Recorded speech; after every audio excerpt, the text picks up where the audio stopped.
What's up, everybody? Welcome to the Hawk Talk on Melrose YouTube page, where we are going to talk some Hawks. But before we do that, make sure you subscribe, like the video, and share with your friends. That is all we ask, and let's roll.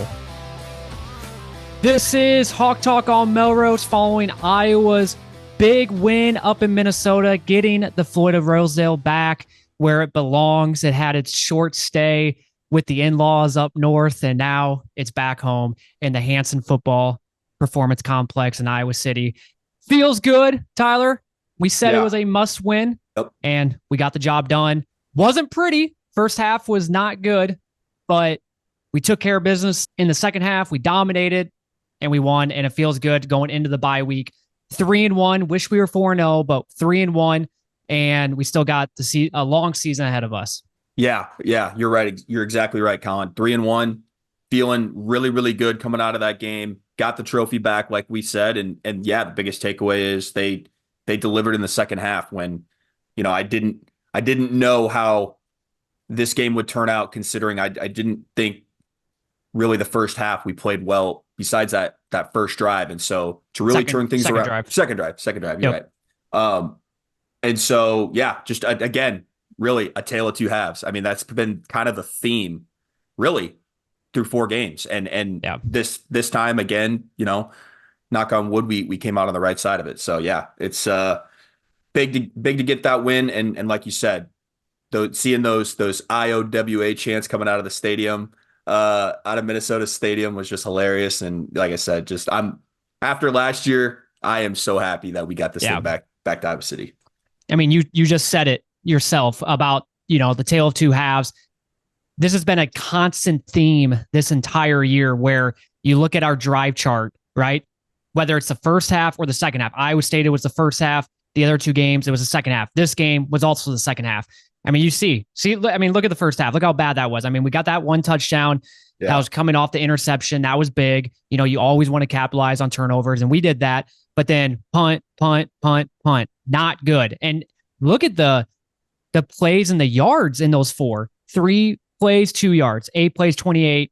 3 plays, -11. 3 plays, -1. That's Brian Ferentz-ish numbers right there. And then we go into half, and we make adjustments. Tim Lester, I love you, man. Made adjustments. We figured out ways to get things going, and touchdown, field goal, touchdown. I mean, you can't get much better than that, at all.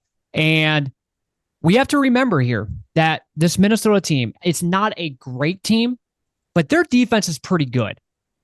They shut out back-to-back opponents the last 2 weeks, and I get the opponents weren't great, but this was a pretty good defense going into this game. Their front 7 was pretty good, and I was a little worried that we wouldn't be able to get the rushing going. And sure enough, as you see on the screen, Kaleb Johnson, 21 carries, 206 yards, 3 touchdowns. And he really didn't even play in the fourth quarter that much.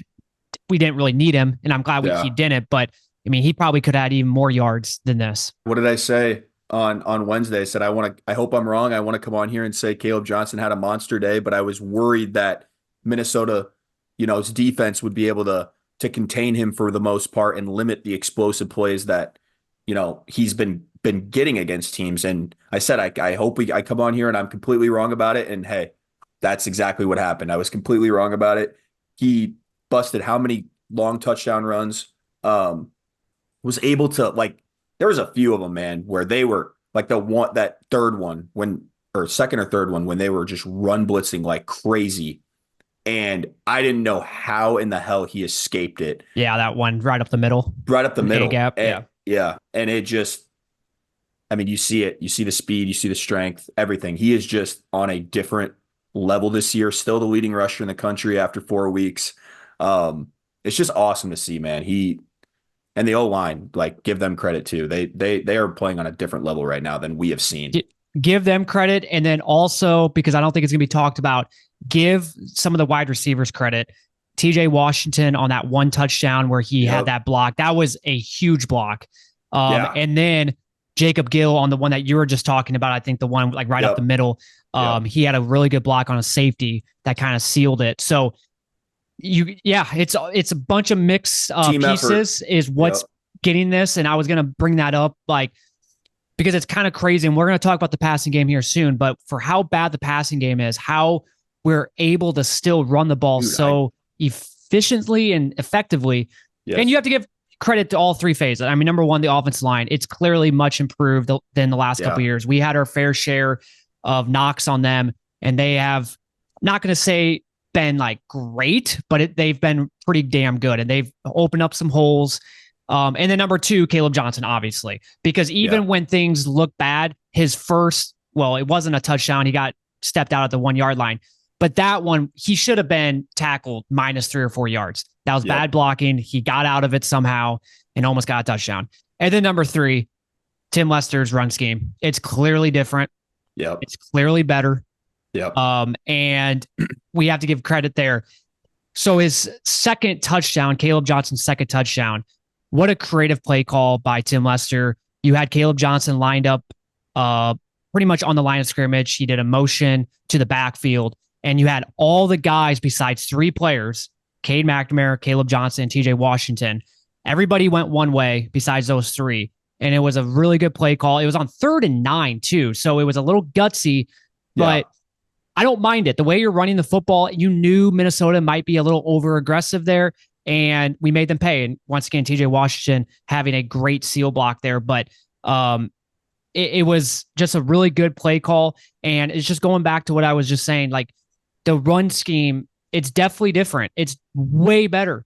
And I'm convinced that, like, if we still had Brian Ferentz, with how bad our passing game is, with like Cade McNamara just being shaky still, there's no way we run the way we ran last night. We might have had a few, good runs here or there, but dude, like I really don't think, like, I think we finished with like 100 yards, total yards last night, which we've seen in the past under Brian Ferentz, like those games where we can't get the pass game going and then the run game is just so bad because like teams just, are ultra aggressive. He's the common denominator in all this, Collin. He's the X factor. He's the one that is the reason really why this is going. Now, obviously, Caleb Brown's bigger, faster, stronger, looks healthier than ever this year, and that has a lot to do with it too. But there's a lot of the same guys that were there last year that are back, right? Offensive line, running back room, that type of thing. And Cade right now isn't lighting the world on fire through the passing game like you just mentioned. So what's different? It kind of looks the same. We're trying to just run the ball, but we're actually being effective. 10 yards a carry for Kaleb Johnson yesterday. What changed? Well, it's Tim Lester. It's a scheme. This is a more modernized pro style of offense. And clearly we know how to run it really damn well, because it's one thing to do it. It's another thing to execute it. And we're doing that at a very high level. So that is the common denominator. Tim Lester creating explosive plays, not right now through the air, but on the ground, which is the difference in this offense for sure. And we heard all offseason how they were getting more explosive plays in the run game than they've seen in the last 5 years. We didn't really want to believe it because we're like, we hear this all the time. But I think it's starting to be a little true that, that probably was the case, because we're now seeing it now in 4 games. So, this Iowa offense scored 31 points against a pretty good Minnesota team, a pretty good Minnesota defense. Right now, Iowa season averages, bring this up here, total offense, we are 73rd in the country at 397.8 yards, which is kind of where we wanted to be at. We said, can we just split the number in half in the first year? But anyway, scoring offense, 52nd in the nation, 32 points per game.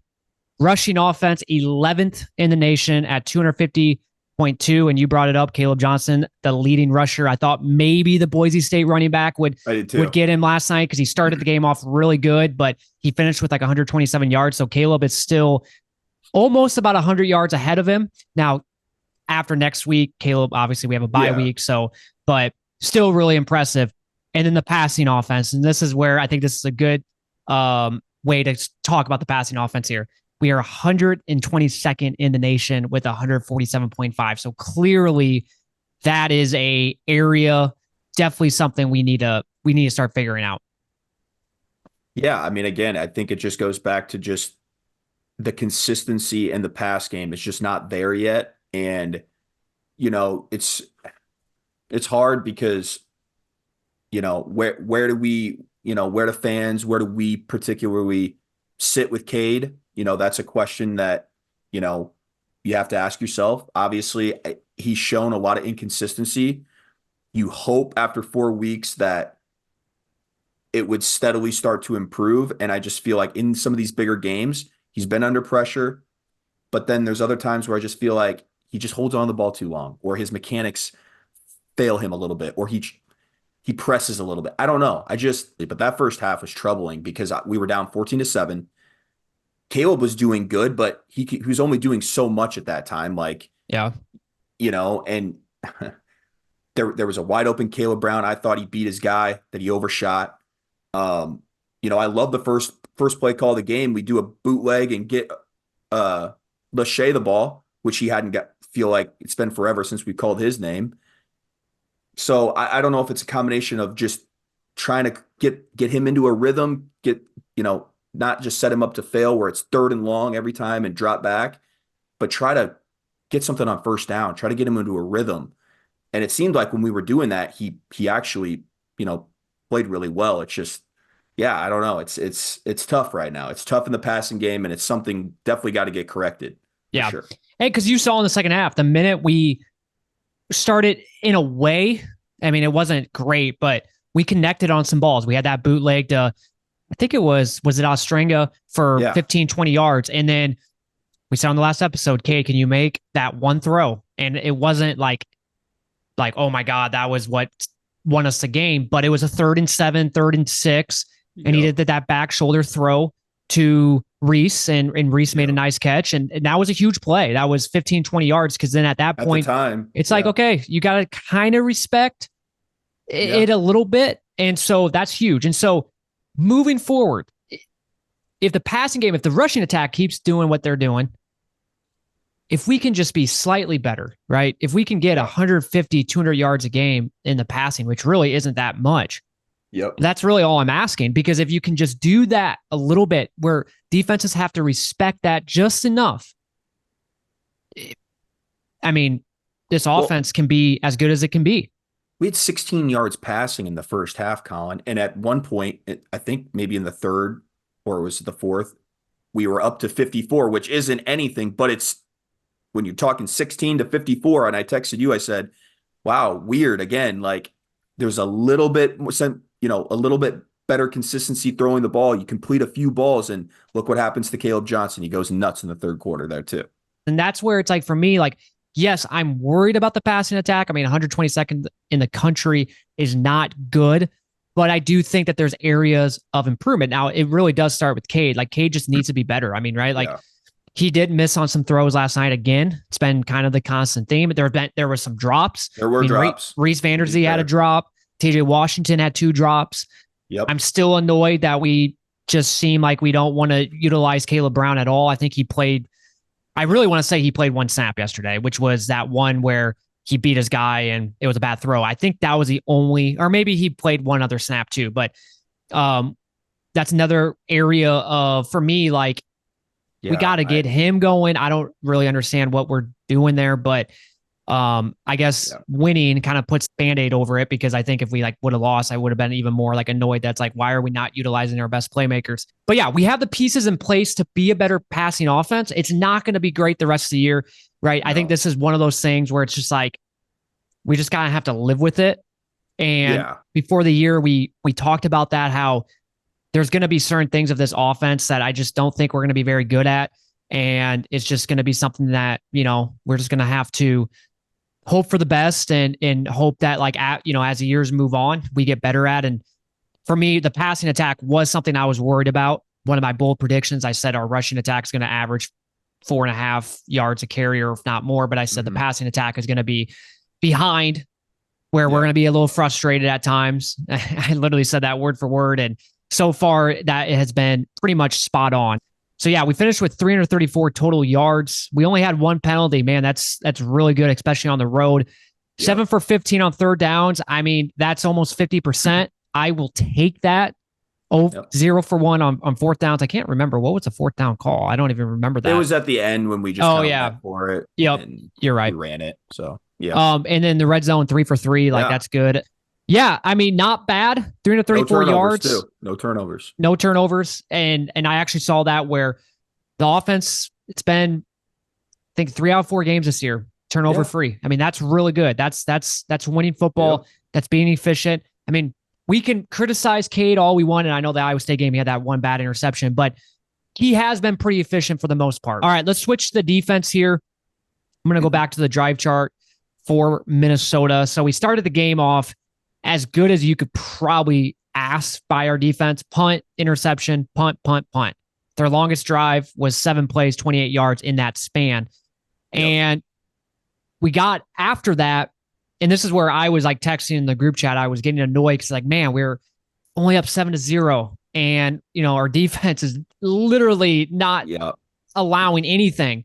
And I knew eventually, like, they're going to get a drive. Yep. And that's why it's like, I really want to be up by more than 7 points right now, but we weren't.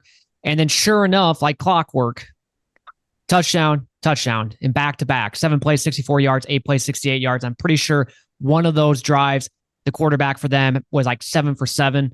He was. And it was just not good. I mean, we gave up another big explosive play and then their touchdown. And that was just a really good throw by the quarterback. I mean, Sebastian Castro had good coverage on the guy. It was just a great throw and catch.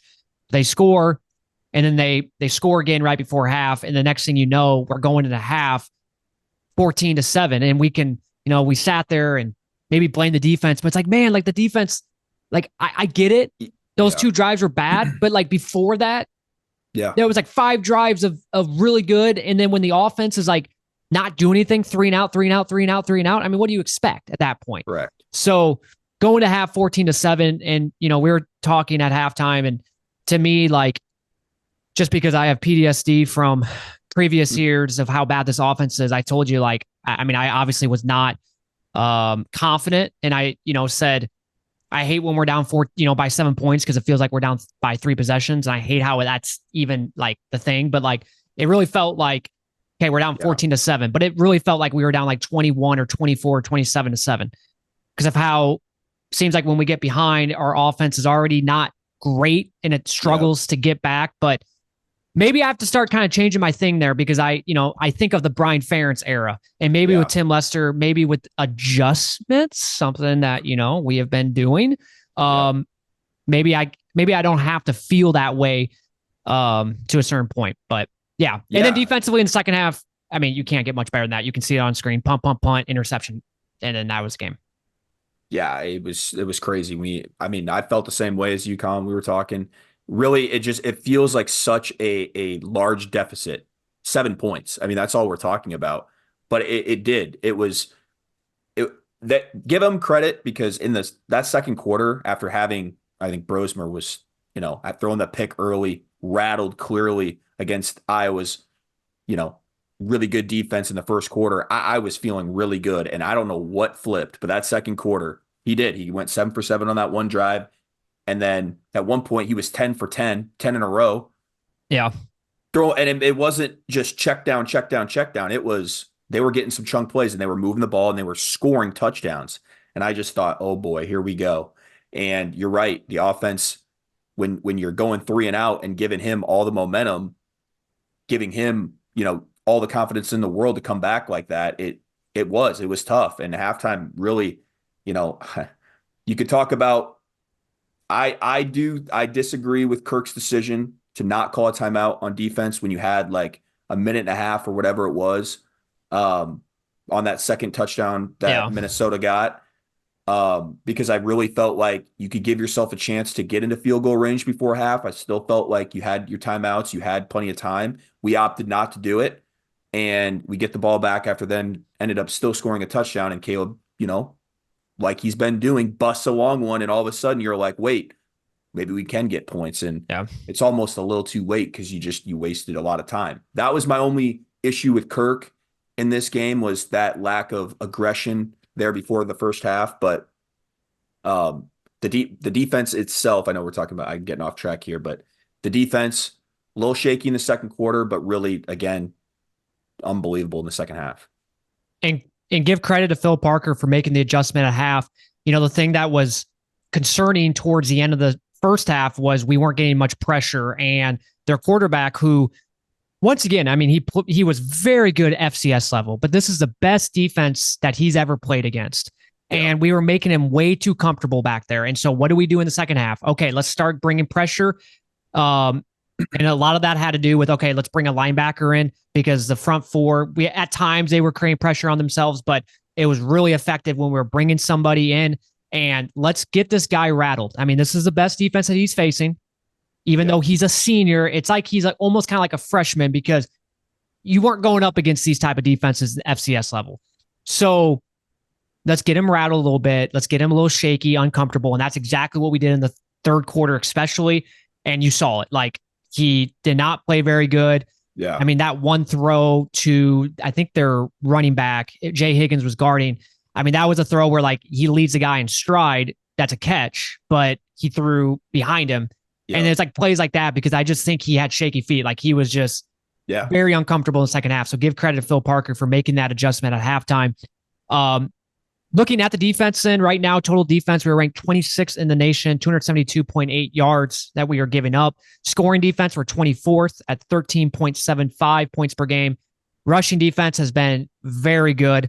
We're 4th in the nation, 62 yards per game. I mean, we held them to, I don't even know what was it? 79. Yeah, 79 yards. I mean, their running back, that Taylor, I mean, he's a really good running back.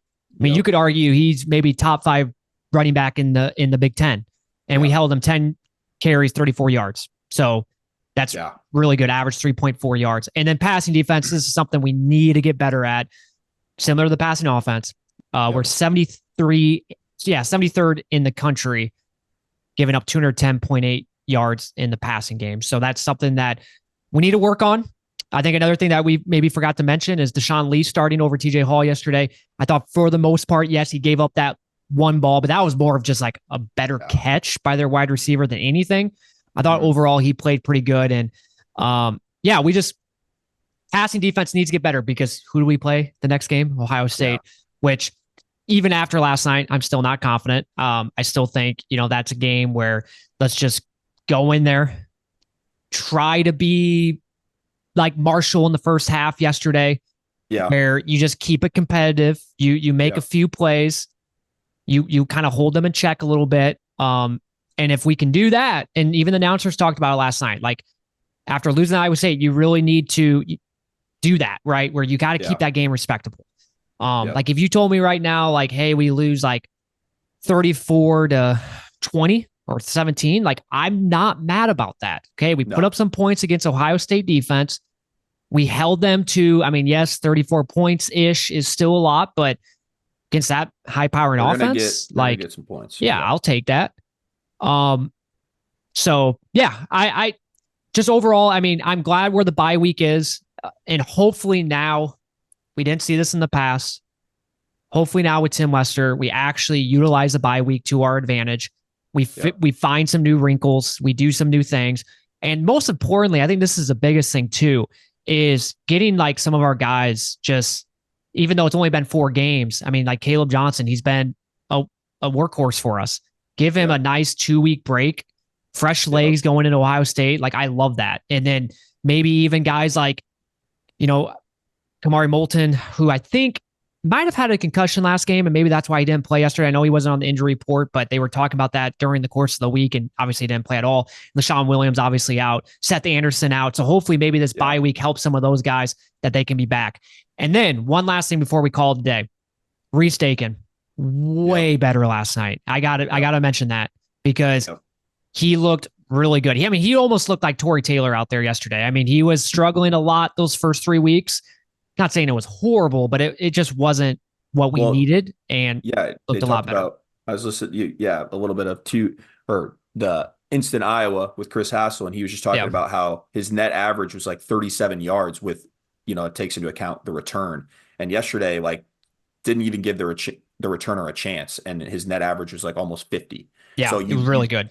A lot of field position, and that makes a big difference with Iowa. You're exactly right. Drew Stevens hitting that field goal. I thought special teams played really freaking well. We cleaned up a lot of stuff, which you always feel good about with LeVar Woods. Like, exactly. I'm never like worried about it. I know like Chris Hassel Williams, when I listen to guys, they always like bring that stuff up. And I'm never really worried about the special teams because we have such a good special teams coordinator in LeVar Woods. And then the other thing I was just going to mention, Sullivan. I still love him coming in. Oh, right? yeah. We talk about it all the time, but he just adds that other dimension down in the red zone, and you saw it. I loved seeing him not right on like the 1 or 2 yard line, but he was Came in at the 9-yard line, and they did like a power run with him, and he got like 4 or 5 yards. Finally got to see the little bit of athleticism, and he does have it. And so I love that. I love the first play call when Kaleb Johnson scored the touchdown, when you had Gill in motion, lined up, moving all around. Play. Yep. Just different wrinkles with him down there. I think it adds just so much more creativity to this offense. I mean, it really sucks. It's painful because it's like, God, why couldn't we have done this? Like, or why couldn't our red zone offense look like this against Iowa State? But once again, give credit where credit's due with this offensive coaching staff, with Tim Lester for, hey, we got to figure this out. Correct. And you see how they made the adjustments. We didn't just do what we do, right? Yep. No, we because of that, we struggled in the red zone horribly against Iowa State. And because of that, Tim said, you know what? We got to figure something out. And growth has came from it. Add some wrinkles to the red zone offense, and it's looking way better. Like, it actually now, to me, when we're within the 5-yard line, I feel good. I feel good. I used to always be like, oh boy, here we go. Settle for another field goal. Yep. Yeah. Every time. So, I had nightmares in that Iowa State game, like, because I've seen it. Yeah. Because everybody knows what we're going to do when we're down there. Just run up the middle or do something stupid. But here's the thing. We are running up the middle with Kaleb Johnson. He's scoring. So, but what do? You add a guy that can move around, that can utilize bring guys in motion. Yep. Exactly. Shifts, motions, whatever. Like, it's just so much better. And that's all we've been asking, right? Also, not to create a new offense, but just add different wrinkles, be creative. Yep. Also, I saw today where we're, I think, like 26th or 28th in the nation in using like motion, things like that. And they showed that stat on the TV. Yeah. From last year, we were what, 100? Yeah, we know it. It's like so bad. Yeah. 20. Yeah. And now we're top 20. Keep doing that. And then, like, ever so often, we saw it last night, Jacob Gill, we did a jet sweep, like stuff that you can keep doing. And I mean, it doesn't have to be a lot in a game, but a couple times just to keep the defense honest. He had been motioning across the formation countless and numerous times, and we had never handed it off. And I literally, I knew to myself, I'm like, okay, if we're going to keep doing this, we're going to hand it off to him one of the times in 9-yard run. Yep. Exactly. So, but yeah, good things. A lot of good things. A lot of things to work on still. Yep. So you're right. Yep. Yeah. We got to clear up a few things, but got a big game in 2 weeks. Really wish it wasn't Ohio State. Like, I know it, but let's just get this game over and done with. And once again, like I said 5 minutes ago, just keep it respectable. Put up a fight, and that's all we can ask for. And I am excited to see how competitive we can be. You're exactly right. And here's the thing too. I think with Kaleb Johnson, there's going to be some.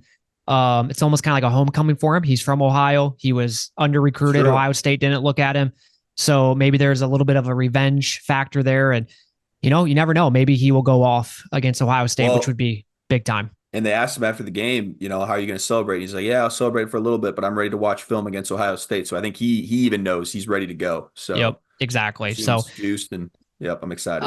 We're recording this on Sunday, so I think tomorrow on Monday they come out with, because it's usually 2 weeks before, they'll come out with the TV time. I'm gonna guess it's big noon kickoff. Probably. So when I was listening to Hassel last night, that's when I texted him, like, are you still listening to them? Because Hassel was kind of discussing how the networks do it all. And he was saying, like, Fox, when they're like the first, they always pick Ohio State. Like, it's because of their ratings. And so if they get, if they get that first pick for that week, they're going to pick Ohio State. And then with Iowa now 3-1, might be ranked. I don't know if we will or not, but maybe.